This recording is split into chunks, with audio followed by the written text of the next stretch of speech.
ప్రభువునందు ప్రియులకి ప్రభు అయినటువంటి యేసుక్రీస్తు నామములో శుభములు కలుగును గాక. ఈ విషయాన్ని నేను చెప్తున్నానంటే ఇక్కడ ఉన్నటువంటి సోదరుడు ప్రవీణ్ పగడాల గురించి కానీ ఏ సహోదరుల గురించి చెప్పినా, లేదంటే త్రిత్వం అనే సిద్ధాంతాన్ని నమ్ముతూ, త్రియేక అనే సిద్ధాంతాన్ని నమ్ముతూ దాన్ని స్ప్రెడ్ చేస్తున్నటువంటి వాళ్ళు ఎవరైనా కానీ వారికి నాకు ఎటువంటి వ్యక్తిగతమైనటువంటి శత్రుత్వం లేదు.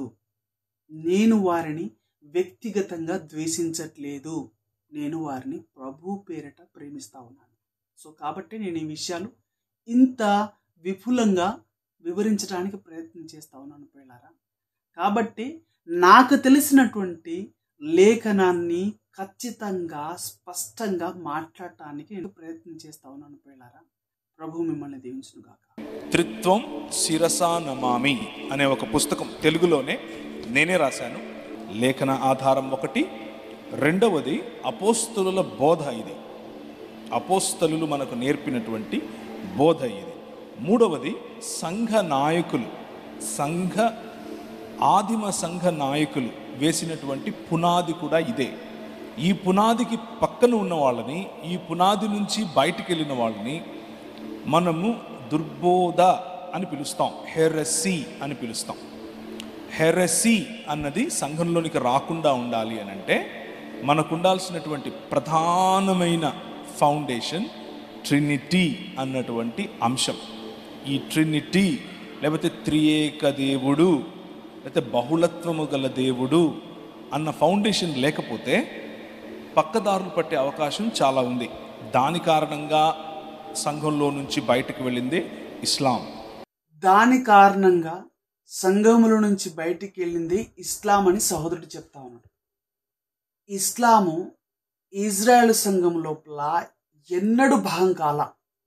అది అబ్రహాం మొదలుకొని, మోషే మొదలుకొని, తర్వాత వచ్చినటువంటి ఇజ్రాయెల్ కానీ, ఇప్పుడున్నటువంటి ఇజ్రాయెల్ కానీ ఎన్నడూ ఇజ్రాయెల్లో ఇస్లాము ఒక భాగముగా అవ్వలేదు.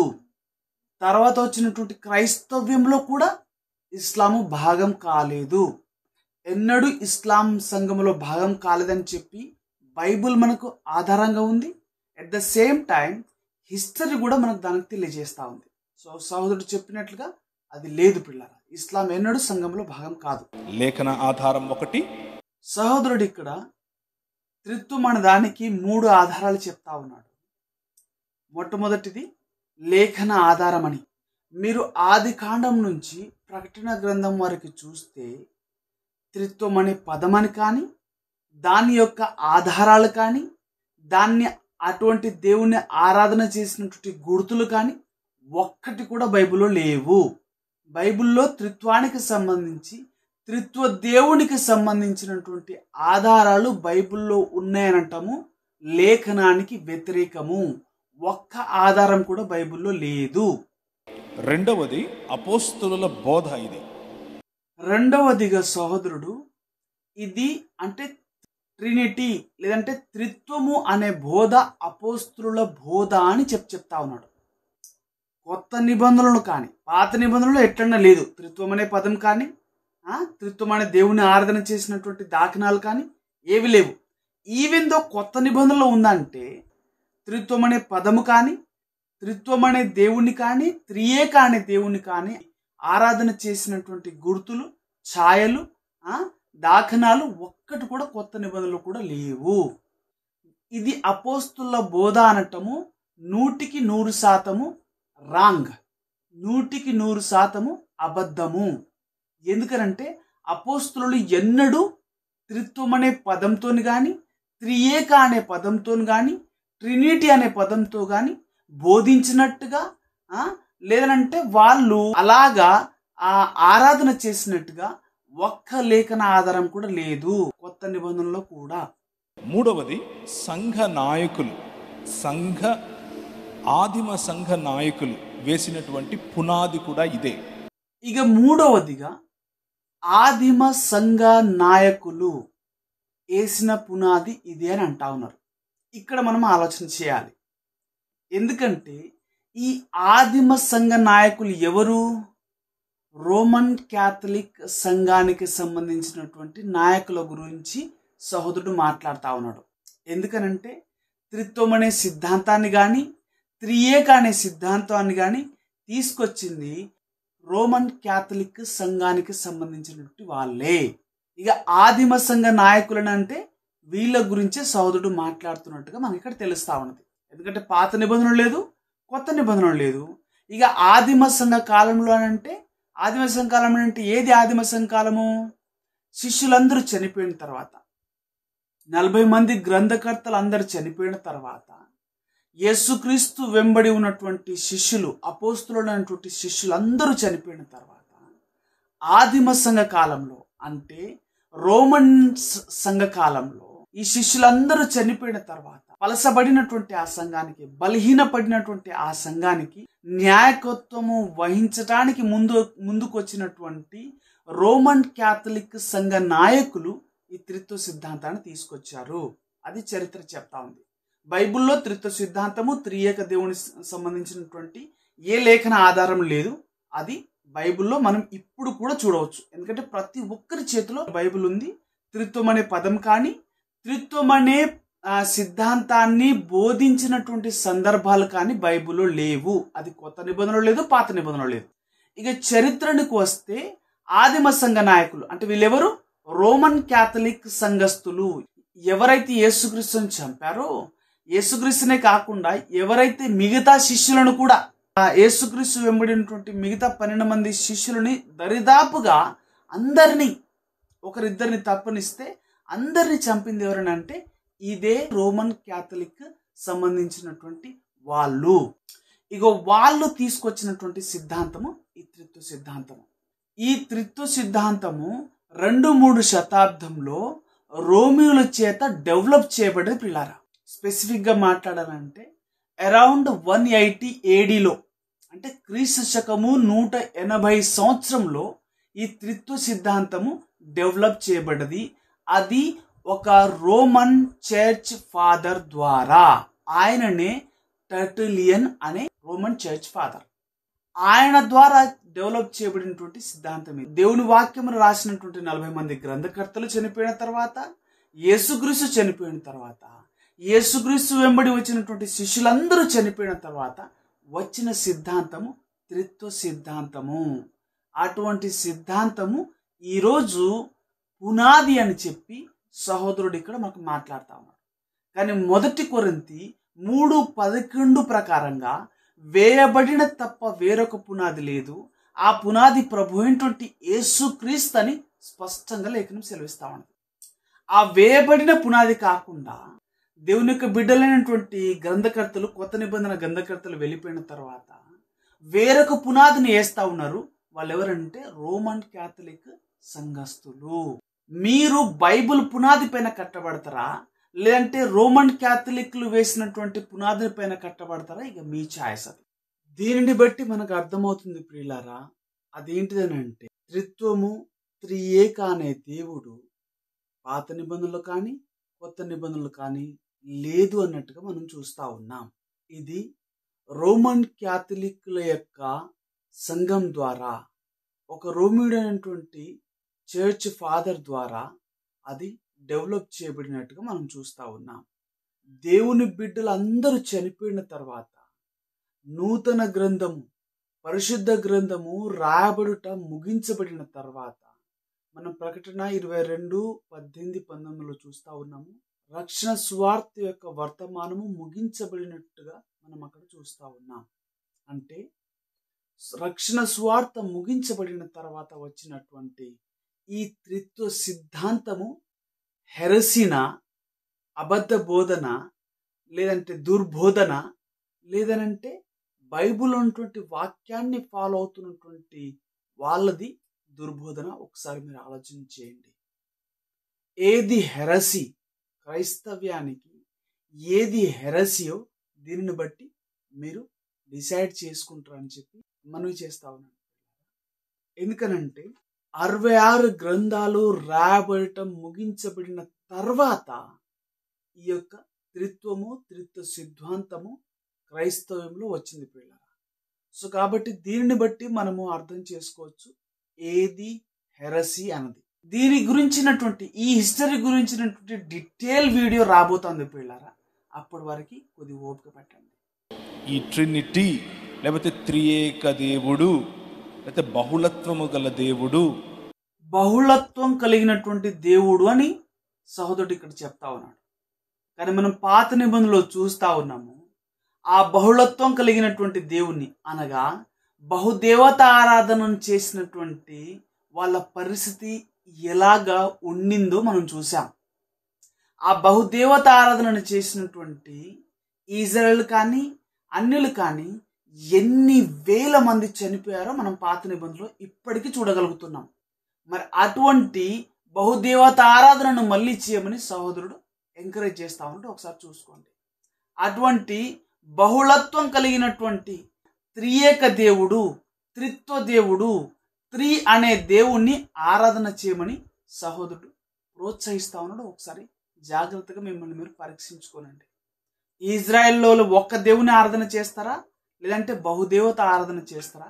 అది మీ యొక్క చాయిస్ ప్రియులారా. ఇప్పుడు ఇక్కడ మనము ఒక బుక్ గురించి డిస్కషన్ చేద్దాం ప్రియులారా.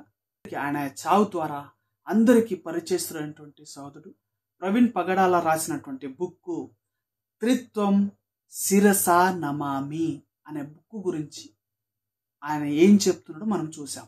మీరు మీ శిరస్సును దించి లేదంటే మీరు మీ శిరస్సును వంచి ఆ త్రిత్వ దేవుణ్ణి ఆరాధన చెయ్యమని మనల్ని ప్రేరేపిస్తున్నటువంటి పుస్తకము యొక్క నామంలోనే దాన్ని మనం చూస్తా ఉన్నాం.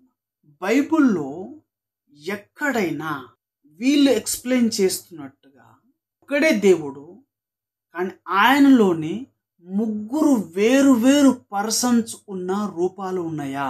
దేవుడు తన పోలిక చొప్పున తన స్వరూపమందు నరుని ఆదామును చేసినని రాయబడింది. ఇప్పుడు ఆదాముని మనం చూసినట్లయితే ఒక్క ఆదాము లోపల ముగ్గురు వేరు వేరు పర్సన్స్ ఎవరైనా ఉన్నారా? ఒకసారి చూడండి. దేవుడు ఒక్కడే, సమాప్తం. అక్కడికి ఆ మాట సమాప్తం అవ్వాలా. దేవుడు ఒక్కడే, కానీ ముగ్గురు వేరు వేరు వ్యక్తులు అనే మాట బైబిల్లో లేదు పిల్లారా. ఈవెందో అటువంటి రూపము కూడా బైబిల్లో లేదు. వీళ్ళు చెప్తున్నటువంటి రూపము ఈవెందో వీళ్ళు చెప్తున్నట్టుగా నువ్వు నేను కూడా వీళ్ళు చెప్తున్నటువంటి రూపానికి ఎగ్జాంపుల్ కాదు. వీళ్ళు ఎక్స్ప్లెయిన్ చేస్తున్నట్టుగా ఒక్కరిలో ముగ్గురు అనే రూపము బైబిల్లో లేదు. ఆది కాండము 1వ అధ్యాయము 26-27 వచనంలో దేవుడు తన పోలికన చేసినప్పుడు ఆదాము వీళ్ళు అనుకుంటున్నటువంటి రూపంలో లేడు. అంటే ఆదాము ఒక్కడే, కానీ తన లోపలే ముగ్గురు ఉన్నారు, ముగ్గురు వేరు వేరు వ్యక్తిత్వాలు ఉన్నవి అనేది లేదు. ఇంకా చాలా విషయాలు ఉన్నాయి పిల్లారా. వీళ్ళు చెప్తున్నట్టుగా ఆది కాండము 1వ అధ్యాయము 26-27 వచనంలో అక్కడ దేవుని పోలికగా ఆయన నరుని సృష్టించినప్పుడు దేవుని పోలిక, వీళ్ళు చెప్తున్నటువంటి పోలికలో నరుడు అక్కడ సృష్టించబడలేదు. అంటే వీళ్ళు ఏం చెప్తున్నారు? ఒక్క దేవుడే, ఆయన లోపలనే ముగ్గురు వేరు వేరు వ్యక్తిత్వాలు. ఇటువంటి స్వరూపము ఆదాము కలిగి లేడు. ఈవెందో బైబిల్లో ఒక్క పర్సన్ కూడా లేడు. త్రిత్వము ఆది కాండంలో లేదు. ఆది కాండంను రచించినటువంటి మోషే దానిని నమ్మలేదు పిల్లారా. మోషే జనాంగము దానిని నమ్మలేదు. అబ్రహాము దానిని నమ్మలేదు. అబ్రహాము జనాంగము దానిని నమ్మలేదు. ఇజ్రాయేలును నమ్మలేదు. అప్పుడు నమ్మలేదు, ఇప్పుడు కూడా నమ్మట్లేదు. ఇప్పుడు చూద్దాం. బైబిల్లో మనం ఒక అంశమును గురించి పరిశీలనాత్మకంగా తెలుసుకుంటున్నప్పుడు మనం ఎవరి దగ్గరికి వెళ్ళాలని అంటే మనము బైబిల్ దగ్గరికి వెళ్ళాలి. మనము బైబిల్ దగ్గరికి మాత్రమే వెళ్ళాలి. ఎందుకంటే బైబిల్ మాత్రమే మనకు ప్రామాణికమైనటువంటి గ్రంథము. ఏ భక్తుడు కానీ, ఏ యొక్క విశ్వాసి కానీ, లేదంటే ఏ చరిత్రకారుడు కానీ రాసినటువంటి గ్రంథాలు మనకు ప్రామాణికం కాదు. కానీ 66 పుస్తకాలు కలిగినటువంటి బైబిల్ మాత్రమే మనకు ప్రామాణిక గ్రంథం ప్రియులారా. సో ఇప్పుడు చూద్దాం. మొదటిగా ఈరోజు మనము దేవుడు ఆది నుంచి ప్రకటన గ్రంథం వారికి ఎలాగ బయలుపరుచుకున్నాడు? ఎవరికి? తన ప్రజలకి. తన ప్రజలంటే ఎవరు? అబ్రహాము ద్వారా, భౌతికంగా అబ్రహాము ద్వారా పిలువబడినటువంటి ఇజ్రాయేలు జనాంగాన్ని. మొదటిగా దేవుడు అబ్రహాముని పిలిచినప్పుడు తనను తానుగా అబ్రహాముకి ఎలాగ దేవుడు కనపరుచుకుంటూ, అబ్రహాము ఏ దేవుణ్ణి కలిగి ఉన్నాడు, ఏ దేవుణ్ణి అబ్రహాము నమ్మాడో మనం చూద్దాం. ఆదికాండము 15వ అధ్యాయము 6వ వచనం చూద్దాం. అతడు యెహోవాను నమ్మెను, ఆయన అది అతనికి నీతిగా ఎంచెను. ఆదికాండము 17వ అధ్యాయము 1వ వచనం మనం చదివే ప్రయత్నం చేద్దాం. అబ్రాము 99 ఏండ్ల వాడైనప్పుడు యెహోవా అతనికి ప్రత్యక్షమై, నేను సర్వశక్తి గల దేవుడను, నా సన్నిధిలో నడుచుచు నిందారహితుడవై యుండుము. యెహోవా అనగా హెబ్రీలో యాహ్వే తనను తాను ఏకవచనంలో అబ్రహాముకి పరిచయం చేసుకుంటా ఉన్నాడు. నేను, సింగులర్ వర్డ్, ఏకవచన పదమును ఇక్కడ ఉపయోగిస్తా ఉన్నాడు. ప్లూరల్ వర్డ్లో కాదు, అండ్ ఇద్దరు ముగ్గురు అనే తత్వంతో కాదు. దేవుడు ఒక్కడు అనే మీనింగ్తో ఇక్కడ దేవుడు తనను తాను పరిచయం చేసుకుంటా ఉన్నాడు అబ్రహాంకి. అబ్రహామునికి దేవుడు ఆదికాండం 12వ అధ్యాయం నుంచే తనను తాను స్వరము ద్వారా పరిచయం చేసుకుంటూ వస్తా ఉన్నాడు. అయితే 17వ అధ్యాయానికి వచ్చే వరకు తనను తానుగా వ్యక్తిగతంగా ఆయనను కనపరుచుకుంటూ, అక్కడ వారికి కనబడుతూ, వారి యొక్క పేర్లను చేంజ్ చేస్తూ, వాళ్లకు ఒక నూతనమైనటువంటి పేర్లను ఇస్తూ దేవుడు అబ్రహాముతోని ప్రమాణం చేస్తా ఉన్నాడు, నీతో నేను ఒక నిబంధనను చేయబోతున్నాను అని చెప్పి. ఆదికాండం 17వ అధ్యాయము 1వ వచనం నుంచే మీరు దాన్ని చదివితే క్లియర్గా కనబడుతుంది ప్రియులారా. ఆదికాండం 17వ అధ్యాయం 22వ వచనంలో మీరు చూడండి, అక్కడ ఎంత క్లియర్గా రాయబడిందో. దేవుడు అబ్రహాముతో మాట్లాడుట చాలించిన తర్వాత అతని యొద్ద నుండి పరమునకు వెళ్ళెను. ఇక్కడ అబ్రహాము దగ్గరికి దేవుడు వచ్చి, అంటే 18వ అధ్యాయంలో ఎలాగైతే దేవుడు వస్తా ఉన్నాడో అలాగూ 17వ అధ్యాయంలోనే ఒక్కనిగా, 18వ అధ్యాయంలో ముగ్గురు మనుషులుగా కాదు, ఆయన ఒక్కనిగా, ఒక్క వ్యక్తిగా అబ్రహాము దగ్గరికి వచ్చి, అబ్రాము నుంచి అబ్రహాముగా ఆయన పేరు మారుస్తూ, ఆయనకు వాగ్దానం చేస్తూ, ఆయన పరమునకు వెళ్ళిపోయినట్టుగా మనం చూస్తా ఉన్నాం. అందుకనే ఆదికాండం 18వ అధ్యాయంలో దేవుడు తన వెంట దూతలను తీసుకుని వచ్చినప్పుడు, ఆయన తనతో పాటు ఇంకా ఇద్దరు వ్యక్తులతో వచ్చినప్పుడు ప్రభువా అని సింగులర్ గా ఆయన పిలుస్తా ఉన్నాడు. ఎందుకంటే ఆదికాండం 17వ అధ్యాయంలోనే అబ్రహాము దేవుణ్ణి ప్రత్యక్షంగా చూస్తా ఉన్నాడు, ఆయన ఒక్క దేవునిగా ఉన్నట్టుగా. అందుకనే అంత స్పష్టంగా అక్కడ అబ్రహాము ఆ దేవుణ్ణి, అంటే ఏ దేవుణ్ణైతే స్వరాన్ని వినుకుంటూ వచ్చిండో, ఏ దేవుణ్ణైతే ఆయన ముఖాముఖిగా చూశాడో, ఆ దేవుణ్ణి అబ్రహాము గుర్తించి అక్కడ ఆయన ప్రభువా అని పిలుస్తా ఉన్నాడు. ఇంత స్పష్టంగా రాయబడింది ప్రియులారా బైబిల్ గ్రంథంలో. ఆదికాండము 18వ అధ్యాయము 1వ వచనం చదువుదాం. మరియు మమ్రే దగ్గరనున్న సింధూర వనంలో అబ్రహాము ఎండవేళ గుడారపు ద్వారమందు కూర్చొని ఉన్నప్పుడు యెహోవా అతనికి కనబడెను. అతడు కనులెత్తి చూచినప్పుడు ముగ్గురు మనుషులు అతని ఎదుట నిలబడి యుండిరి. అతడు వారిని చూచి అబ్రహాము వాకిట వారిని ఎదుర్కొనుటకు పరిగెత్తి నేల మట్టుకు వంగి, ప్రభువా, నీ కటాక్షము నా మీద నున్నేడలా ఇప్పుడు నీ దాసుని దాటిపోవద్దు. అబ్రహాము మమ్రే దగ్గరనున్న సింధూర వనములో ఎండవేళలో కూర్చొని ఉన్నప్పుడు యెహోవా అతనికి ప్రత్యక్షమయ్యాడు. ఇక్కడ అబ్రహామునికి ముగ్గురు మనుషులు కనిపించినప్పటికీ అబ్రహాము ఏమని పిలుస్తా ఉన్నాడంటే ప్రభువా, సింగులర్ ప్రొనౌన్సియేషన్. అబ్రహాము ఒక్కని పిలిచినట్టుగా ప్రభువా అని మాత్రమే పిలుస్తా ఉన్నాడు. ఇప్పుడు దీని ద్వారా మనం గమనిస్తా ఉన్నాము, అబ్రహాము నమ్మినటువంటి దేవుడు ఆల్మైటీ దేవుడని, భూమికిని ఆకాశమునకు సృష్టికర్త అని, ఆయన ఒక్కడుగా ఉన్నాడని దీని ద్వారా మనము గ్రహిస్తా ఉన్నాము. లేదనంటే అబ్రహాము ఒక్క దేవుని నమ్మాడని చెప్పి మనం దీని ద్వారా గ్రహిస్తా ఉన్నాం. అబ్రహాము ఇక్కడ ముగ్గురులో ఒక దేవుడు లేదనంటే త్రియేక దేవుని నమ్మినట్టుగా ఎవ్వరు చెప్పరు పిల్లరా. ఎందుకంటే అబ్రహాము ఒక్క దేవుని నమ్మినట్టుగా మనకు బైబిల్ లేఖన ఆధారాలున్నవి. అబ్రహాము ద్వారా వచ్చినటువంటి తన సొంత కుమారులు కూడా మనకు సాక్షార్థముగా ఈ రోజుకి నేటికి మన మధ్యలో సజీవులుగా ఉన్నారు పిల్లరా.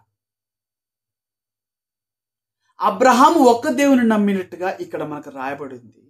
అబ్రహాము ద్వారా వచ్చినటువంటి ఇస్సాకు కూడా ఒక్క దేవుని నమ్మినట్టుగా, అంటే అబ్రహాము దేవుని నమ్మినట్టుగా మనము చూస్తా ఉన్నాం పిల్లారా. ఇస్సాకు ద్వారా వచ్చినటువంటి యాకోబు కూడా ఒక్క దేవుని నమ్మినట్టుగానే మనం ఇక్కడ చూస్తా ఉన్నాము. యాకోబు ద్వారా వచ్చినటువంటి 12 మంది గోత్రకర్తలు మరియు వారి పిల్లలు ఒక్క దేవుని నమ్మినట్టుగానే మనం చూస్తా ఉన్నాం. ఈ 12 మంది గోత్రకర్తలను లేదంటే 12 మంది గోత్రముల ద్వారా వచ్చినటువంటి ఆ జనాంగాన్ని నడిపించినటువంటి ప్రవక్త అయినటువంటి మోషే కూడా ఒక్క దేవుని నమ్మినట్టుగా మనం బైబిల్ గ్రంథంలో చూస్తా ఉన్నాం. ఎవరి ద్వారా అయితే ఆది కాండం రాయబడ్డదో, ఎవరి ద్వారా అయితే ఎలోహిం అనే పదము బైబిల్ గ్రంథమందు రాయబడ్డదో, ఆ మాటను రాసినటువంటి మోషే కూడా ఒక్క దేవుని నమ్ముతా ఉన్నాడు. మోషే కూడా దేవుడు ముగ్గురని నమ్మట్లే పిల్లరా. లేదంటే దేవుడు 3 in 1 అని కూడా నమ్మట్లా.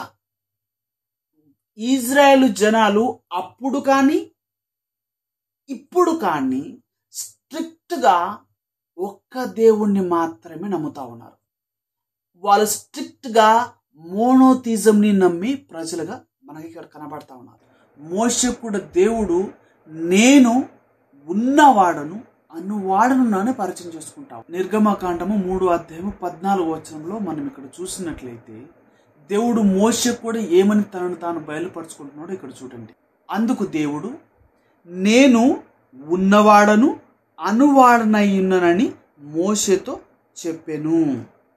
మరియు ఆయన ఉండుననువాడు మీ వద్దకు నన్ను పంపెనని నీవు ఇశ్రాయేలులతో చెప్పవలెను. ఎంత స్పష్టంగా దేవుడు ఇక్కడ మోషేతో మాట్లాడుతూ ఉన్నాడో. నేను సింగులర్ వర్డ్, ఏకవచనము. నేను ఉన్నవాడను అనువాడను. ఇజ్రాయేలు జనులకు కూడా ఆ విధంగానే ఉండుననువాడు మీ వద్దకు నన్ను పంపేనని చెప్పవలనని చెప్పి కూడా మోషేకి దేవుడు అక్కడ చెప్తా ఉన్నాడు. అనేక లేఖనాలు ఉన్నాయి పిల్లారా, కానీ డైరెక్ట్ లేఖనాన్ని మనం చూద్దాము. అదేంటిదంటే ద్వితీయోపదేశ కాండము 6:4. అక్కడ మనకు ఎంత స్పష్టంగా రాయబడిందంటే షమా ఇజ్రాయేల్ అదోనాయి ఎలోహీను అదోనాయి యెహోవా అని రాయబడింది పిల్లారా. ఇంగ్లీష్లో ఇంత స్పష్టంగా ఉందంటే ఒకసారి చూడండి. Hear O Israel, the Lord our God is one Lord. The Lord our God is one Lord. One Lord, ఒక్క దేవుడుగా, ఒక్క ప్రభువుగా మనకి ఇక్కడ ఇంగ్లీష్లో తర్జుమా చేయబడుతుంది. దాన్ని మనం తెలుగులో చూసినట్లయితే, ఇజ్రాయేలు వినుము, మన దేవుడైన యెహోవా అద్వితీయుడగు యెహోవా. ఎంత స్పష్టంగా రాయబడింది చూడండి. ఇక్కడ మోషే ఏమని చెప్తా ఉన్నాడనంటే మన దేవుడైనటువంటి యెహోవా అద్వితీయుడు, అనగా ద్వితీయత లేనివాడు. ఆ అంటే లేనిది, ద్వితీయత అంటే రెండు. బైబిల్ ఇంత స్పష్టంగా అద్వితీయ దేవుడు అని చెప్తా అంటే ద్వితీయత లేని దేవుడు అని చెప్తా అంటే దేవుని లోపల రెండు తత్వాలు లేవు అని చెప్తా ఉంటే, వీళ్ళు ఏం చెప్తా ఉన్నారు? దేవుని లోపల 3 తత్వాలు ఉన్నాయని చెప్తా ఉన్నారు. దేవుని లోపల 3 తత్వాలు, అది మళ్ళా వేరువేరుగా ఉన్నదని చెప్తా ఉన్నాడు. దేవుని లోపల 2 తత్వాలే లేవయ్యా అంటే 3 తత్వాలు ఉన్నాయంటారేంటి? వాళ్ళు ఏం మాట్లాడుతున్నారు? వాళ్ళకి అర్థమవుతుందా? దేవుని లోపల 2 తత్వాలే, 2 బీయింగ్సే లేవు అని అన్నప్పుడు వీళ్ళు 3 బీయింగ్స్ ఉన్నవి అంటే 3 పర్సన్ హుడ్ ఉన్నవి, మూడు వేరు వేరు వ్యక్తిత్వాలు. బీయింగ్ అంటే వ్యక్తిత్వము, ముగ్గురు వ్యక్తులు లేదంటే ముగ్గురి వ్యక్తిత్వాలు. బీయింగ్ అని అంటే వ్యక్తిత్వాలు లేదంటే వ్యక్తిత్వాలు కలవాడే వ్యక్తి అయి ఉంటాడు. మూడు తత్వాలు ఉన్నాయని నమ్ముట ఎంత వాక్య వ్యతిరేకమో ఒకసారి మీరు ఆలోచన చేయండి. అద్వితీయ దేవుని లోపల ద్వితీయతనే లేదు, కానీ తృతీయత ఉంది అనటం సరి అయినటువంటి అర్థమేనా? దేవుడు ఒక్కడే అని ఇజ్రాయేలే కాదు పిల్లరా, ఇజ్రాయేలులో వచ్చినటువంటి ప్రవక్తలు, పాత నిబంధనలు ఉన్నటువంటి ప్రవక్తలందరూ, అది మోషే కానీ, ఏలియా కానీ, యెషయా కానీ, ఏ ప్రవక్త కానీ, అందరూ ఏ దేవుని నమ్ముతా ఉన్నారని అంటే షమా ఇజ్రాయేలు అదోనాయి ఎలోహీను అదోనాయి యెహోవా అనే దేవుని నమ్ముతా ఉన్నారు. వాళ్ళు ఇజ్రాయెల్ ప్రజలే కాదు పిల్లారా, వారి తర్వాత వచ్చినటువంటి కొత్త నిబంధనానికి ప్రారంభమైనటువంటి యేసుక్రీస్తు కూడా ఏ దేవుని నమ్ముతా ఉన్నాడో మనం చూద్దాం. మార్కు సువార్త 12:29 మనం ఇక్కడ చూద్దాం. ఒక శాస్త్రి వచ్చి యేసుక్రీస్తుని ప్రశ్నిస్తా ఉన్నాడు. ఆజ్ఞలలో ప్రాముఖ్యమైనది ఏది? ఆజ్ఞలలో మొదటి ఆజ్ఞ ఏది? ఆజ్ఞలన్నింటిలో ప్రధానమైనది ఏది అని చెప్పి ఇక్కడ శాస్త్రి ప్రశ్నిస్తున్నప్పుడు యేసు ఏమని చెప్తా ఉన్నాడో చూడండి. అందుకు యేసు, ప్రధానమైనది ఏదనగా, ఓ ఇజ్రాయేలు వినుము, మన దేవుడైన ప్రభువు అద్వితీయ ప్రభువు. షమా ఇజ్రాయేల్ అదోనాయి ఎలోహీను అదోనాయి యెహోవా అని చెప్తా ఉన్నాడు. హీబ్రూలో ఉన్నటువంటి యెహోవా అనే మాటకి తెలుగులో అద్వితీయుడు అని ట్రాన్స్లేట్ చేశారు. అదే ఇంగ్లీష్లో వన్ గాడ్, వన్ లార్డ్గా ట్రాన్స్లేట్ చేశారు. సో అద్వితీయుడు అనగా ద్వితీయత లేడు అన్నా, వన్ గాడ్ అన్నా, యెహోవా అన్నా ఒకటే మీనింగ్. అదేంటిదని అంటే ఒక్క దేవుడు. వీరు చెప్తున్నట్టుగా ఒక్క దేవునిలో ముగ్గురు వ్యక్తిత్వాలు అనే ఉద్దేశంతో కాదు. వన్ లార్డ్ అనే రాయబడింది ఇంగ్లీష్లో. 3 in 1 అని కానీ రాయబడలేదు. స్పష్టంగా రాయబడది వన్ లార్డ్ అని, స్పష్టంగా రాయబడది యెహోవా అని, స్పష్టంగా రాయబడది అద్వితీయుడని, ద్వితీయత లేనివాడని. అద్వితీయుడు అనే పదానికి వీళ్ళు కొత్త కొత్త మీనింగ్లు తీసుకొచ్చి దాంట్లోనే బహుళత్వం ఉంది అని చెప్పానంటే ఇక దానికి మనం ఏం చేయలేం. అది వాళ్ళ ఆలోచనకి వదిలేయాల్సిందే. మన తెలుగులో ఇలా కన్ఫ్యూజ్ ఉన్నట్టుగా ఇంగ్లీష్లో కన్ఫ్యూజ్ లేదు. Straightforward one lord, straight ఫార్వర్డ్గా రాయబడింది వన్ లార్డ్ అని. ద్వితీయోపదేశ కాండంలో కానీ మార్కులో ఉన్నటువంటి యెహోవాని ఇజ్రాయేలీలు వన్ గాడ్, వన్నెస్ లేదనంటే there is no division in god being, there is no separate division in god divine.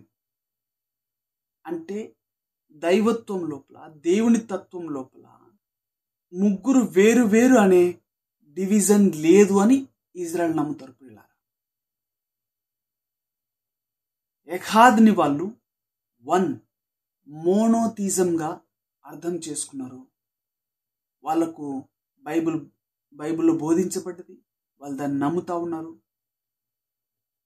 Starting from Abraham నుంచి ఇప్పటి వరకు జనాలు, ఇంక్లూడింగ్ క్రీస్తుతో సహా, యెహోవానంటే మోనోథిజంగానే, అంటే వన్ గాడ్గానే బిలీవ్ చేశారు. వన్ గాడ్గానే వాళ్ళు బిలీవ్ చేస్తూ ఉన్నారు. సో కాబట్టి మీరు పొరబడకూడదని చెప్పి నేను ఇంత క్లియర్గా చెప్తా ఉన్నాను. యేసుక్రీస్తు తన శిష్యులకు కూడా అదే దేవుని ఆయన పరిచయం చేస్తా ఉన్నాడు. సో ఇప్పుడు మనం బైబిల్లో చూసినట్లయితే, బైబిల్ గ్రంథంలో ఎక్కడ చూసినా దేవుడు ఒక్కడు అని లేదు అని అంటే ఒక్క దేవుని నమ్మినటువంటి ఆధారాలు మాత్రమే మనకు బైబిల్లో ఉన్నవి. బైబిల్లో రాయబడటమే కాదు పిల్లారా, ఈరోజు కూడా బైబిల్లో రాయబడిన దానిని ఉన్నది ఉన్నట్టుగా నమ్ముతున్నటువంటి జనాంగము సజీవంగా ఈ రోజుకి మన మధ్యలో నివసిస్తూ ఉన్నారు, జీవిస్తూ ఉన్నారు. ప్రతిరోజు వాళ్ళకు సంబంధించినటువంటి న్యూస్ని మనం వింటా ఉన్నాం. ఈ రోజుకి ఇజ్రాయెల్ ప్రజలు స్ట్రిక్ట్లీ మోనోథిజంని ఆరాధన చేసేటువంటి దేవుడు, అంటే దేవుడు ఒక్కడే అనే దానిని ఆరాధించే ప్రజలుగా మన మధ్యలో కనబడతా ఉన్నారు. ఇప్పుడు బైబిల్లో మనం చూస్తూ ఉన్నాము, బైబిలు ఎవరి ద్వారా రాయబడిందో ఆ ప్రజలు కానీ వాళ్ళు ఎక్కడా దేవుడు త్రియేక దేవుడుగా ఉన్నాడు అనే దాన్ని నమ్మలేదు పిల్లారా. వాళ్ళు దాన్ని ఆరాధన చేయలేదు. ఒక్క లేఖనం కూడా లేదు పిల్లారా వాళ్ళు దేవుణ్ణి త్రియేక దేవునిగా నమ్మారు అని చెప్పి అని కానీ, లేదంటే త్రియేక దేవుణ్ణి ఆరాధన చేశారని కానీ ఒక్క లేఖన ఆధారం కూడా లేదు. ఇప్పుడు ఎలోహిం అనే దాంట్లో నేటి సంఘస్థులు బహుళత్వాన్ని ఎతుకుతా ఉన్నారు పిల్లారా. ఎలోహిం అనే మాట హెబ్రూ మాట. ఇప్పుడు హెబ్రీయులకే ఆ భాషకు పుట్టుకనిచ్చి ఆ భాషకు కారణమై ఆ భాషను వాళ్ళ యొక్క జీవితంలో అన్వయించుకుంటూ వాడుకుంటూ ఉన్న వారికి తెలియకుండా, మరియు ఆ పదముని అనగా ఎలోహిం అనే పదముని డైరెక్ట్గా ఇచ్చినటువంటి మోషే కూడా ఆ ఎలోహిం అనే దానిలో బహుళత్వము కలిగినటువంటి దేవుడైనటువంటి త్రియేక దేవుడని ఎక్కడ చెప్పలా. వాళ్ళు ఎలోహిం అనే మాటను కూడా ఒక్క దేవుడు అనే మాటగానే తీసుకున్నట్టుగా, ఒక్క దేవుడు అనే మాటగానే నమ్మినట్లుగా మనకు బైబిల్ చెప్తా ఉంది. ఈ రోజుకి వాళ్ళు కూడా మన మధ్యలో సజీవులుగా జీవిస్తూ ఉన్నారు. ఇప్పుడు ఈ దేవుడు త్రిత్వము లేదంటే దేవుడు త్రియేక అని నమ్మే వాళ్ళు బైబిల్లో ఉన్నదాన్ని నమ్మినట్లుగా మనకు కనబడట్లే. బైబిల్ని ఫాలో అవుతున్నటువంటి జనాంగము అనగా ఇజ్రాయెల్ జనాంగము నమ్ముతున్న దాన్ని కూడా వాళ్ళు నమ్ముతున్నట్టుగా మనం కనబడట్లా. మనకు రెండు సాదృశ్యాలు ఉన్నాయి పిల్లారా. ఒకటి రాయబడినటువంటి దేవుని గ్రంథము, రెండోది సజీవంగా ఉన్నటువంటి దేవుని ప్రజలు. వీళ్ళు చెప్తున్నట్టుగా ఎలోహింలో బహుళత్వము ఉన్నది అని ఆ రోజు మోషే నమ్మలేదు పిల్లారా, అబ్రహాము నమ్మలేదు, ఇజ్రాయెల్ జనాంగం నమ్మలేదు, ప్రవక్తలు నమ్మలేదు పిల్లారా. ఈరోజు ఇజ్రాయెల్ జనాంగంగా సజీవంగా మన మధ్యలో ఉన్నటువంటి ఇజ్రాయెల్ జనాంగము ఎలోహింలో బహుళత్వము కలిగినటువంటి దేవుడు ఉన్నాడని నమ్మట్లేదు. మీకు అంతగా డౌట్ ఉంటే మన దేశంలో కూడా ఇజ్రాయెల్ జనాంగం నివసిస్తూ ఉన్నారు పిల్లారా. ఆంధ్రప్రదేశ్లో అయితే గుంటూరు అనే అటువంటి ప్రాంతంలో నివసిస్తూ ఉన్నారు. వాళ్ళకు ముఖాముఖిగా డైరెక్ట్గా వెళ్ళి అడగండి, మీరు త్రియేక అనే దేవుని నమ్ముతారా? అంటే ఒక్క దేవునిలో మూడు వేరు వేరు వ్యక్తిత్వాలు అనే దానిని, అనే భావాన్ని, అనే సిద్ధాంతాన్ని మీరు నమ్ముతారా అని అడగండి. మీకే తెలుస్తుంది వాస్తవం ఏంటో. ఇజ్రాయెల్ దేశం దాకా వెళ్ళాల్సినటువంటి పని లేదు పిల్లలు. దేవుడు అటువంటి కృపను మనకు కూడా ఇచ్చాడు. అటువంటి ఇజ్రాయెల్కే తెలియని బహుళత్వము, ఎలోహిం అనే పదంలో ఆ బహుళత్వము వీరికి, అంటే హెబ్రూ భాషకి ఎటువంటి సంబంధం లేకుండా ఉన్నటువంటి ఈ అన్య జనాంగానికి బహుళత్వము కనపడతా ఉన్నది ఆ ఎలోహిం అనే పదంలో. వారి ఎవరికి తెలియని బహుళత్వము వీరెందుకు ఆ పదంలో ఎతుకుతున్నట్టు? యాక్చువల్లీ ఆ పదంతో, ఆ హెబ్రూ పదంతో వీళ్ళకి సంబంధం లేదు. త్రిత్వం అనే పదాన్ని తీసుకొచ్చినటువంటి టర్టిలియన్ ఎందుకు ఆ పదాన్ని ఎతికినట్టు ఒక్కసారి గమనించండి. దేవుని ఆత్మతోనే ఎతుకుతా ఉన్నాడా? యేసుక్రీస్తు కూడా ఏ దేవుని నమ్మమన్నాడో, ఏ దేవుని యందు పూర్ణ హృదయముతో ఉండాలి, లేదంటే పూర్ణ హృదయంతో ఆయనను ఆరాధించాలని చెప్పాడో, ఏ దేవునైతే మోసే ప్రకటించాడో, ఏ దేవునైతే అబ్రహాము మొదలుకొని 40 మంది గ్రంథకర్తలైనటువంటి ఆ దేవుని బిడ్డలు బోధించి పాటించారో, నమ్మి విశ్వసించారో, ఆరాధన చేశారో, అదే దేవుణ్ణి యేసుక్రీస్తు కూడా ఆయన దానిని అంగీకరిస్తూ ఆయన దాన్ని జనాలకు చెప్తూ తన శిష్యులకు కూడా ఆయననే పరిచయం చేస్తూ నమ్మమని అంటున్నట్టుగా మనం ఇక్కడ చూస్తూ ఉన్నాం. సో కాబట్టి మరొక వీడియోలో మనం ఇంకా స్పష్టంగా కొన్ని క్వశ్చన్స్ని మనం చూద్దాం. ఈ మాటలు మీకు అర్థమైనట్లయితే ప్రభువుకు మహిమ చెల్లించండి ప్రియులారా. అలాగని అనేక విషయాలు రాబోతావు. ప్రభు దాని కొరకు మనల్ని సిద్ధపరచును గాక. ప్రభు మిమ్మల్ని అందరినీ దీవించును గాక. God bless you all.